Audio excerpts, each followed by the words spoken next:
مشران راغلي د چارسدې د تاجر برادرۍ مشران ټول راغلي دي او موږ د شپې نه په رابطه کې د تاجر برادرۍ سره زه شاه حسین د جماعت اسلامي ضلعي امیر موږ د دې نه مخکې چې کوم دوه ډي پي اوز دلته پاتې شوي د هغې یو داسې ناقص کارکردګي په دې ضلع چارسده کې پاتې شوې وه چې یقین وکړئ په یو میاشت کې 42 نه زیات قتلونه شوي دا په ریکارډ باندې موجود دي او هغې باندې موږ بیا احتجاجونه وکړل د هغې نه بعد ډي پي او صاحب دلته راللې او څنګه چې د مشرانو خبره وکړله چې په یو څو میاشتې کې د دې غونډې ضلعې دا صورتحال بدل شو نو موږ آی جي پي صاحب نه مطالبه کوو د صوبایي حکومت نه هم دا مطالبه کوو چې بېشکه تاسو پروموشن ورکوئ یا مطلب د هغې دغه دی په خپل ځای باندې پروموشن وله ورکوئ خو دا زموږ ضلع چارسده چې هغه د منشیاتو یو انټرنیشنل منډۍ جوړه شوې وه او دوی چې کوم کار وکړو په دې لږ وخت کې انټرنیشنل سمګلران یې ټول ارست کړل چې هغه خلک چې هغې خلاف چا اف آی آر نشو کولی هغه خلک چې هغې خلاف څوک تاڼې ته نشو تللی هغه خلک دی په جیلونو کې بند کړل نو دغسې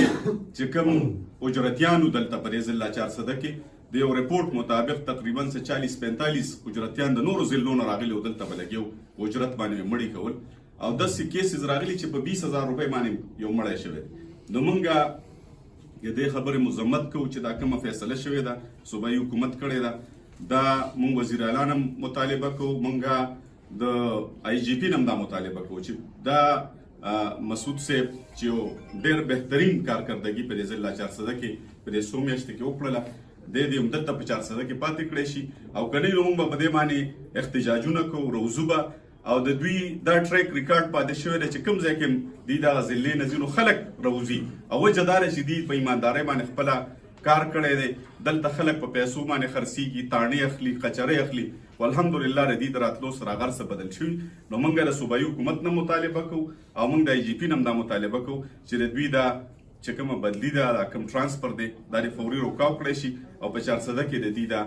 پاتې کېدل دا زموږ د چارسدې دپاره یو بهترین دغه دی چې موږ وکتل څنګه چې د مشرانو خبره وکړه چې دلته دا کم قتل و غارت و کم آیس و کم منشیات و د هغې خاتمه دی ډېر په لږ وخت کې او کم قبضه مافیا لګیا وه پردې ځمکې قبضه کولې بدتخوري وه هغه څیزونه دي ختم کړل نو موږ دا مطالبه کوو چې د دوی دا ټرانسفر د روکاو کړی شي او دوی دې هم دلته